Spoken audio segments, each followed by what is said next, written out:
Was für ein Lied, was für ein guter Punkt, um auf Gott zu warten. Guten Morgen. Ich heiße Andreas und darf nach dem Start ins Jahr, wo wir über den Gott geredet haben, Meli, der Leben verändert, und über den Gott, was gut ist, vor ihm zu kapitulieren, mit dem Micha vor 2 Wochen einhängen und weiterfahren in einem Punkt am Leben, wo wir extrem nicht gern haben. Ich weiss nicht, wie es dir geht. Ich bin sehr, sehr gern, wenn das so ein bisschen die Wasserlinie ist, da, von unserem Wohlbefinden. Ich bin gern über Wasser. Ich habe gern Luft, oder? Und bin so ein bisschen ein Fan von Überflügertum. Ich arbeite gern. Und habe schon in meinen Jugendjahren gemerkt, manchmal geht es einfach auch tief runter, oder? Dass du unter Wasser bist. Und dann rappel ich mich wieder rauf und arbeite da oben weiter und dann kommt der nächste Taucher. Das hat mich immer gestört. Ich habe nicht gern Tiefpunkte. Ich bin mal zu einem Psychologen gegangen, vor 20 Jahren, und habe das mal mit ihm besprechen und habe ihn gefragt, du, was muss ich machen? Ich will das nicht mehr. Ich will die Einbrüche nicht mehr. Und er hat mir dann gesagt, vielleicht ist es gut, um darüber nachzudenken, ob das Problem wirklich da unten ist oder ob das Problem vielleicht auch da oben ist. Das habe ich nicht hören. Ich war seither nie mehr bei einem Psychologen. Nein. Ich möchte heute mit euch ein Gebet anschauen, das ich finde, es ist eine extrem gute Reaktion, ein extrem gutes Vorgehen an einem Tiefpunkt. Und das ist das Gebet aus dem Psalm 130, das wir jetzt gerade gelesen haben. Es ist ein guter Umgang mit schwierigen Zeiten in unserem Leben. Ich kenne deine Tiefpunkte nicht, aber treffe jede Woche Leute, die am Tiefpunkt sind, irgendeinen Partner verloren haben, jemanden aus der Familie verloren haben, Berichte bekommen haben von einer schweren Krankheit, oder einfach der Boden unter den Füßen weggeht. Ich weiss noch, wo ich eine ganz schwierige Nachricht gehört habe, vor etwa 20 Jahren, wenn ich einfach ins Auto raus bin und im Auto auf die Autobahn eingebogen bin und einfach gefahren bin und herzzerbrechend geschluchzt habe.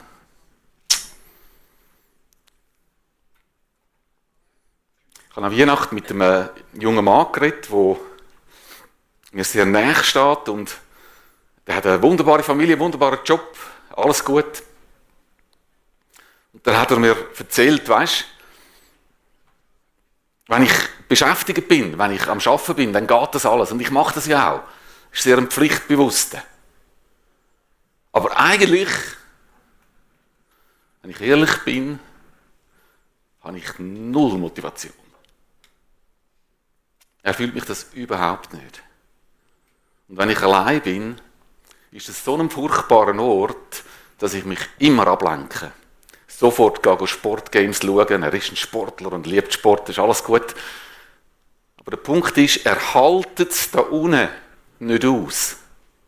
I will wait for you.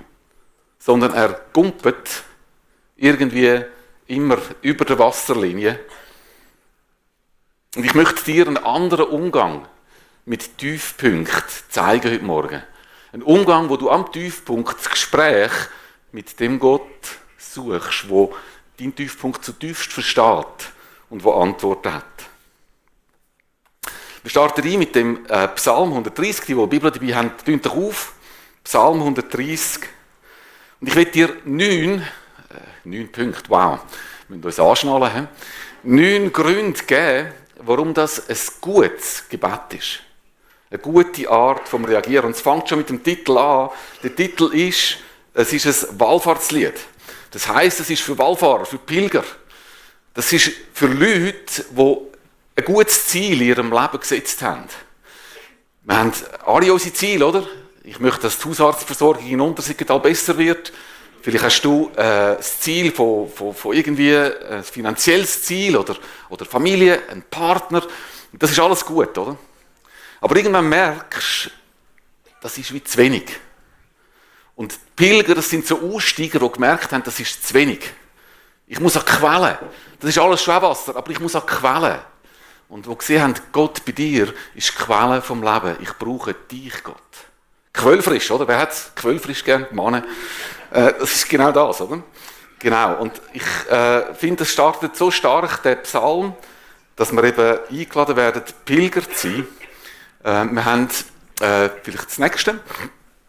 Ein Lied, ein Vers, der sagt in Sprüche 15, der Weg für den Einsichtigen geht nach oben, damit er Scheol unten entgeht. Das heisst, für den, der das richtige Ziel in seinem Leben hat, ist auch am Tiefpunkt, ist er auf dem Aufweg. Das nächste. Noch eins Retour, Entschuldigung. Und dann da fällt der Folie ein bisschen so in die vor. Und das ist, wo der Paulus sagt, dann auf dieser Welt, oder der Schreiber vom Hebräerbrief, gibt es keine Stadt, wo mein Zuhause ist. Sondern ich bin unterwegs zu dem Jesus, der mir gesagt hat, mir eine Wohnung einzurichten. Ich bin unterwegs in Richtung von dieser himmlischen Stadt. Ein gutes Ziel. Dann ist das eine, jetzt das nächste. Die Wallfahrtslieder, das ist so Wegzerrung für die unterwegs sind als Pilger. Es gibt ganz viele von denen in der Bibel. Es gibt die 15 Stufenlieder, wo wahrscheinlich die Israeliten, die auf Jerusalem gekommen sind, um den Gott zu suchen, dem Ziel näher kommen, gebetet haben. Das sind Gebete, die ganz viel mit unserem Leben zu tun haben. Gebete für Anfindungen, wenn du drunter kommst im Leben, oder? Gebet über den Hüter von Israel. Also das ist Gold in dem hinein. Das nächste. Ich mache euch Mut, die zu geniessen, die zu lesen, die zu lernen, die Lieder, die Wallfahrtslieder. Das Zweite, warum das ein guter Psalm ist, es ist eine extrem gute Reaktion. Das nächste Slide. Da an dem Punkt, da kann man ganz Unterschiedliches machen. Es hat eine Zeit gegeben, wo ich ganz viel Not hatte, viel an dem Punkt war, immer wieder. Und das mit einer Sucht zugedeckt habe. Immer wieder in die Pornografie bin. Das ist ein Weg vom Gumpen, oder? Ein Weg vom sich ablenken. Ganz viel Sucht, wenn man genauer anschaut, Leute, die in Sucht gefangen sind, dann sieht man, da ist etwas drunter. Da ist so ein Tiefpunkt drunter. Und das ist eigentlich ein Schrei, der hinter dem steht, hinter dieser Sucht steht. Man kann ganz unterschiedlich reagieren da unten. Und eine Reaktion ist,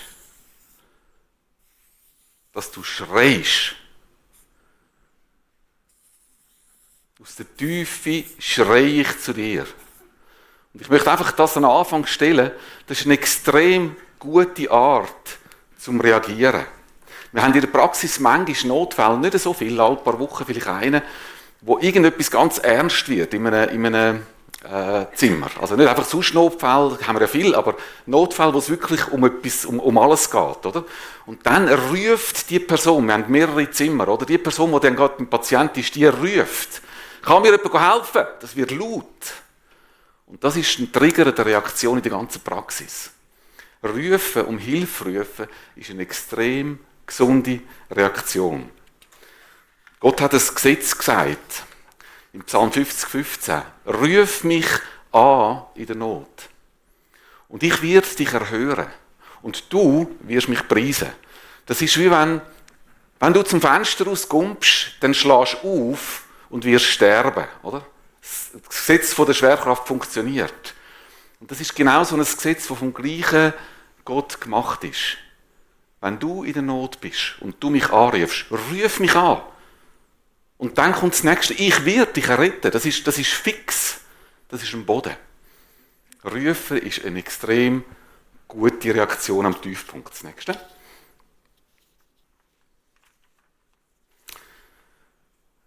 Und jetzt nochmal zu dem Tiefpunkt, gell? Wo wir nicht so gern haben. Das ist einer, der vertrinkt da, aus den Tiefen, oder? Der ist unter Wasser. Dem fehlt wirklich die Luft. Und der hat keinen Boden mehr unter den Füßen. Es ist einfach ungemütlich. Aber wenn ich die Bibel ernst nehme, dann muss ich davon ausgehen, dass wenn ich jetzt da um Hilfe rufe, dann habe ich ganz guten Empfang. Ich wünsche dir, dass du den Ort entdeckst als einen Ort, wo man guten Empfang hat, wenn man zu Gott ruft. Als einen Ort, wo die volle Aufmerksamkeit von Gott auf dir ist. Die Bibel tut das recht anders bewerten, die Tiefpunkte. In Jakobus 1 heisst es, dass wir es für lauter Freude halten oder beurteilen oder erachten, wenn wir in ganz vielen Problemen sind. In mancherlei Versuchungen oder Prüfungen. Weil dort werdet ihr wie bewährt. Dort werdet ihr etwas erleben, wo Geduld in euch bewirkt.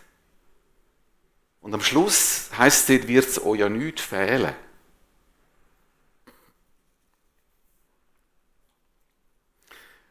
Wisst ihr, wo Gott wohnt?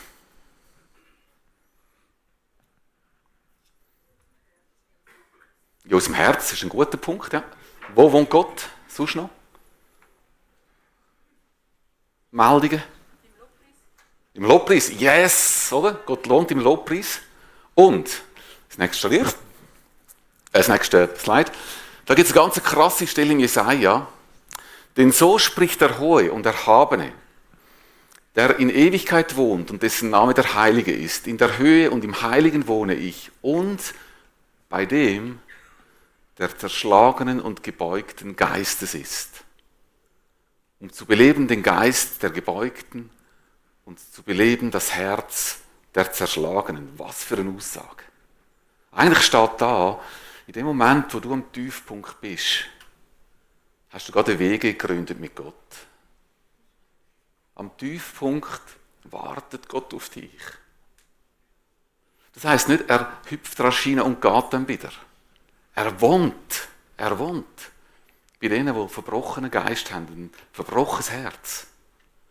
Bei meiner Autofahrt, wo ich nur noch schluchzen konnte, Gott war stehen gewesen. Und mit dem Thema seither mit mir unterwegs, er wohnt bei mir. Guten Empfang. Am Tiefpunkt hast du guten Empfang. Das nächste. Der Tiefpunkt, wenn dort Bett ist, kommt es darauf an, wie du bettest. Man kann ganz vieles machen am Tiefpunkt, man kann schon schreien, aber die Richtung muss eben auch stimmen bei der Kommunikation. Also da muss ein guter Empfänger sein. Ich kann ausrufen, oder viele fangen an ausrufen an einem Tiefpunkt. Sich beschweren. Es gibt die ganz still werden, es gibt die ausrufen und alle anderen nachklagen. Oder? Und das ist manchmal ist das schon gut. Aber noch viel, viel besser ist, wenn du den richtigen Empfänger findest. Und der richtige Empfänger ist der Herr, der dort steht. Aus den Tiefen rufe ich zu dir, Herr. Und das Wort Herr da ist Jahwe. Das kommt von Haya. Der Roland hat es auf seinem Liebling so gut. Hey. Das ist, Haya heisst Leben. Das ist der, der sagt, ich bin der, wo ich bin. Er verändert sich nie. Es ist nie so, dass du ihn wirst anrufen und er ist nicht mehr rum. Es gibt beim Notfall-Setting gibt's einfach gute Nummern zum Wählen, oder? Und der Gott, der ist, wie er ist, und immer so bleibt, wo das Leben selber ist eine gute Nummer zum Wählen. Das ist 144 für deine Notsituationen. Man könnte ja auch andere Telefonnummern wählen, oder? Warum immer 144? Ist ein bisschen langweilig, oder? Man könnte ja das Telefon von der Wasserversorgung wählen, oder irgendetwas, irgendein so ein Amt, oder? Damit noch ein bisschen mehr Wasser kommt. Ich hatte einen Mann bei mir, der mir erzählt hat, ja weisst, ich meditiere am Morgen auch. Und gehe suchen, mich selber finden und so weiter. Die Adresse, wo deine Hilferuf angeht, ist mega wichtig. Und der Gott ist eine extrem gute Adresse. Der Jahwe. Der das Leben selber ist. Wenn du am Untergehen bist, wenn dir die Luft zum Leben anfängt dünn werden, dann musst du dich mit dem Leben connecten. 5. Gute Beharrlichkeit. Herr, höre auf meine Stimme, lass deine Ohren aufmerksam sein auf die Stimme meines Flehens. Wir haben schon gesagt, der da unten, der ist am Rufen, oder? Gestern hat meine Tochter das Handy verloren. Und sie wohnt in Bremgarten, ist etwa eine halbe Stunde weg von uns. Und ja, okay, dann such dein Handy, oder? Also, dann löst das doch selber, oder? Aber als meine Tochter mir angerufen hat, das war ganz klar gewesen. Wir sind eine Anlaufstelle für sie. Und da war eine Dringlichkeit in dem Sinne. Das ist wie bei meinen Enkeln, wenn die etwas brauchen, oder? Wenn ich nicht aufmerksam zuhöre, dann wird es immer lauter. Ich bin der Ätti für sie. Oder Ätti, schau, los. Und das ist etwas, was Gott gern hat. Was Gott liebt. Er liebt es zu hören, dass du ihn wirklich meinst.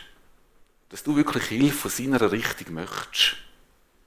Ich bin ins Auto gesessen, um auf Bremgarten zu fahren und meiner Tochter helfen. Ich hätte schon anderes zu tun gehabt, ihr Handy suchen. Gerade als ich eingestiegen bin, hat sie angerufen. Sie hat es gefunden, das war auch gut gewesen. Aber Jesus sagt uns, hey, überlegt doch mal, wenn ihr, und er sagt, ihr, die böse sind, ganz eine spannende Aussage von Jesus. Wenn ihr, die böse sind, euren Kindern gute Sachen geben, wie viel mehr der Vater im Himmel? Eine gute Beharrlichkeit. 6. Und das ist jetzt ganz wichtig. Hat mit dem zu tun, was Jesus sagt, wenn ihr, die böse sind, ein gutes Bekenntnis. In dem Psalm wird der Boden gelegt für alles Gebet. Nämlich die Erkenntnis, wenn du, Jahwe, die Sünde anrechnest, Herr, wer wird bestehen? Was für eine Aussage. Wir haben alle Prüfungen ab und zu gehabt, oder? Wir kennen das Wort Bestehen von Prüfungen. Die Autoprüfung, ich hatte so einen ganz komischen Magen vor der Autoprüfung, oder? Weil, was ist das, wenn ich jetzt nicht durchgehe? Und alle fragen mich, und hast du es geschafft, oder? Was für ein Schämmer, wenn ich jetzt nicht durchgehe, oder? Und das hat der Ding nicht, der Psalmbetter. Für ihn ist völlig klar, alle werden durchgehen. Alle werden durchgehen. Das Wort für Sünde, das da steht, ist ein Wort für etwas, das gerade ist. Und wir starten alle so gerade ins Leben, oder? Und das Wort Ungerechtigkeit ist, das Gerade, das wird gekrümmt, oder?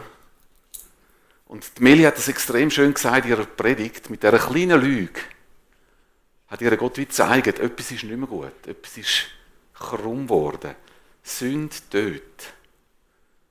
Sünde verbricht bei dir innerlich etwas.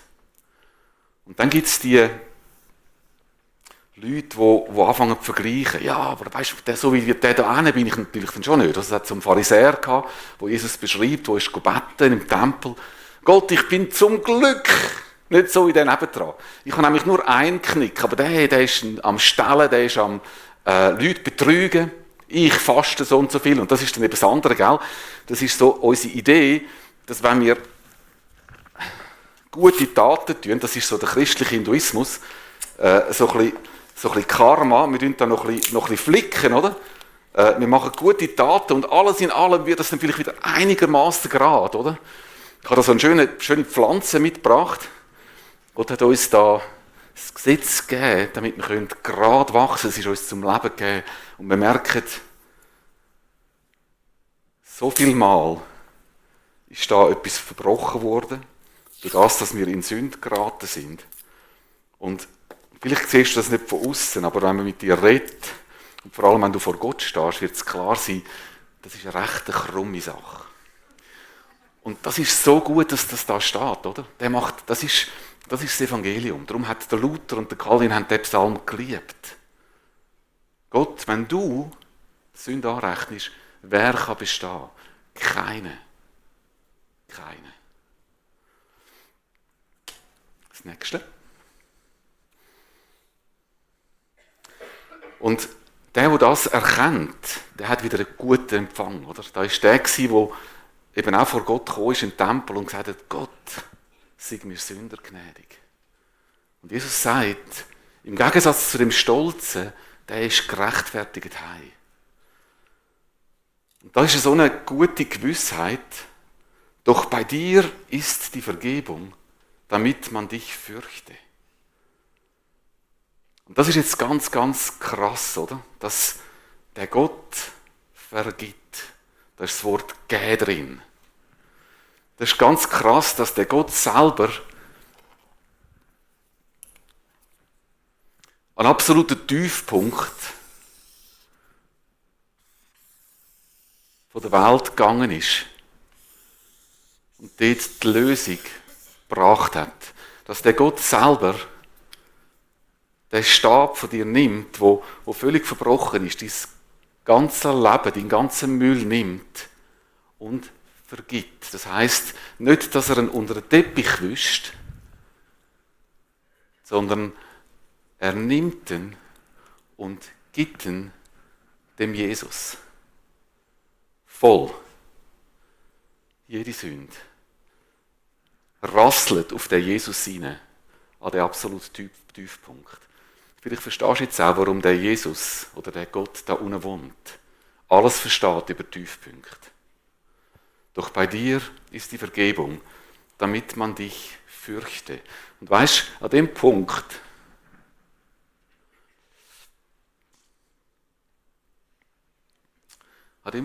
wo du merkst, dass Gott dir das elende Flickwerk wegnimmt und dir einen völlig neuen Stab gibt, eine völlig neue Gerechtigkeit, nämlich die von Jesus.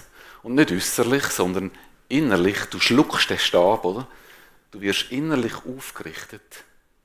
Du kommst eine neue DNA über, eine DNA, die der Gott respektiert, die das Gesetz von dem Gott liebt.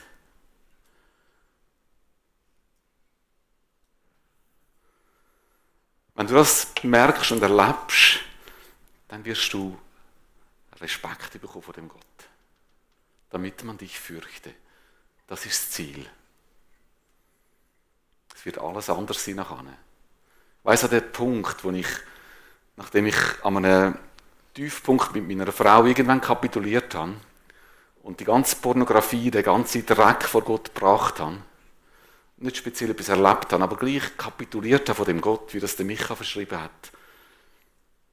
4 Wochen später irgendwo plötzlich realisiert habe, das Ding ist weg.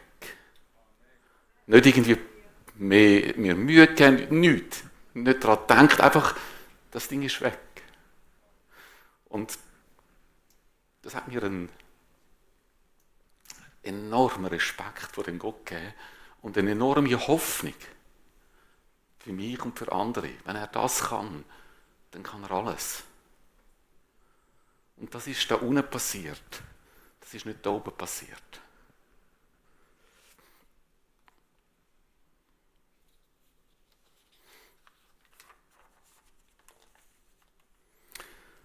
Ich möchte noch das Nächste. Manchmal geht es nicht ganz schnell. Ich hoffe auf den Herrn. Meine Seele hofft. Und auf sein Wort harre ich. Meine Seele harrt auf den Herrn, mehr als die Wächter auf den Morgen. Die Wächter auf den Morgen. Harre Israel auf den Herrn. Harren ist ein schwieriges Wort. Gell? Es ist ein gutes deutsches altes Wort. Das heisst fokussiertes Warten.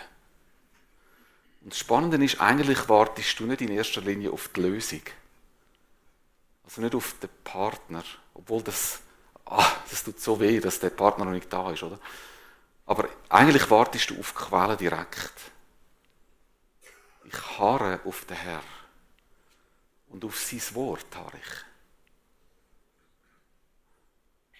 Dort bei Weihnachten, wo ich mit dem jungen Mann geredet habe, haben wir nachher gebetet und das ist mir aus dem Herz gekommen, oder? Aus der Tiefe rufe ich zu dir.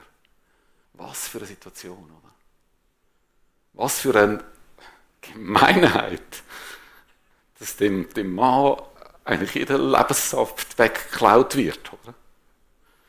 Und dann zu warten und zu hören, was Gott trainiert. Und einfach ein Wort von Gott, ein Wort vom Leben bekommen für so eine Person. wünschst dir das Suchen von dem Gespräch mit Gott an diesen Tiefpunkten. Ich wünsche dir, dass du auch auf sein Wort lernst zu harren. Der Calvin hat das ganz fest betont in einem Satz. Er hat gesagt, du musst deine Erwartungen, du musst die ganz direkt an das, was Gott gesagt hat, hängen, damit verbinden. Wo aber jemand ans Wort sich hält und aufgrund des Wortes sein Heil von Gott erwartet, bei dem wird dieses Vertrauen die Mutter harrender Geduld sein. Dann steht etwas in dir, wo dich befähigt. Du bist dann einfach mit dem Gott zusammen und alles ist eigentlich noch nicht gelöst. Aber du wirst können geduldig stehen bleiben und weiterlaufen und warten. In dieser Situation, wo vor 20 Jahren mir das Herz gebrochen hat, fange ich heute an, Veränderung zu sehen, Veränderung zu erleben. Das Nächste. Denn bei dem Herrn ist die Gnade und viel Erlösung bei ihm. Ja, er wird Israel erlösen von allen seinen Sünden. Keine Ausnahme. Ich mache dir Mut, zu dem Gott zu gehen. Ich spreche dir zu, dass er für jede Not eine Antwort hat. Unser Teil der Aufgabe ist Rufen an diesen Punkten. Und die Verantwortung von Gott, die er extrem ernst nimmt, ist dich retten aus der Not. Und das Gute ist, er ist reich. Er ist brutal reich. Reich. Für alle, die ihn anrufen. Er ist reich für alle, die ihn anrufen.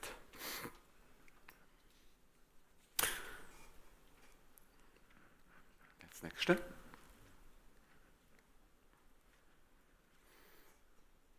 Ich möchte dich fragen, zum Schluss, was machst du da unten? Oder kommst du gar nicht runter, weil du vielleicht diesen Ort vermeidest? Was machst du am Tiefpunkt? Und möchte dich einladen, die gute Reaktion zu lernen. Das Schreien, wie meine Enkel, das Schreien zu dem Gott. Und wenn du heimkommst und merkst, der Tiefpunkt kommt, oder das, was du fast nicht aushaltest, eben nicht zu gumpen, nicht dich abzulenken, nicht zu übertönen. Die Band darf langsam raufkommen, sondern mit dem Gott zu reden. Mal so tun, wie wenn er wirklich da wäre. Schrei zu dem Gott. Zu dem Gott, der das Leben selber ist. Und der sich nichts mehr wünscht, als dich neu anzuschliessen. Dir die Sachen zu beantworten, die wirklich nur er beantworten kann, weil er es eben weiss. So. Steigen ein in eine Zeit von der Anbetung, vom vor Gott sein. Unsere Better sind da. Wenn du gerade jetzt möchtest, mit jemandem zusammen beten.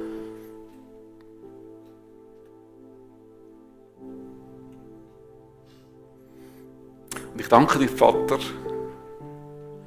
dass du einfach ein extrem guter Vater bist. Ich danke dir, dass wir einen Boden haben in Jesus.